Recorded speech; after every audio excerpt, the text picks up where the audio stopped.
नमस्कार. काल शिक्षक दिनानिमित्त मला काहीतरी पोस्ट करायचं होतं. माझी जुनी कविता मास्तर नावाची ती आज पोस्ट करतोय. कवितेचं नाव आहे मास्तर. एक दीपस्तंभ जनसागरात जळतो, तो अखंड आयुष्य वाट दाखवतो.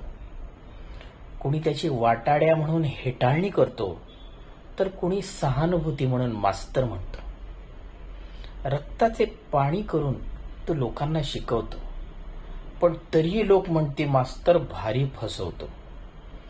कुणी त्याची 500 रुपये म्हणून किंमत करतो, तर तरीही दरवर्षी काही मास्तरांना आदर्श शिक्षक हा कागदी फुलांचा गुच्छ जरूर मिळतो. पण मास्तराच्या मनाचे कोण विचारतो? त्याच्या निष्काम उपासनेबद्दल दखल कोण घेतो? डॉक्टर इंजिनियरला बनवणारा मूर्तिकार हा नेहमी मूर्ती मागेच लपतो, पण त्याच्या मूर्तीची मात्र आपण फार वाहवा करतो.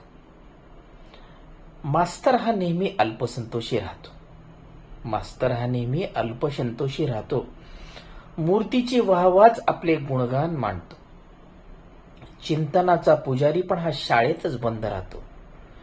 शाळेच्या घंटेबरोबर आपले घड्याळ लावून घेतो. एका नवीन पिढीच्या शिल्पासाठी खडू हे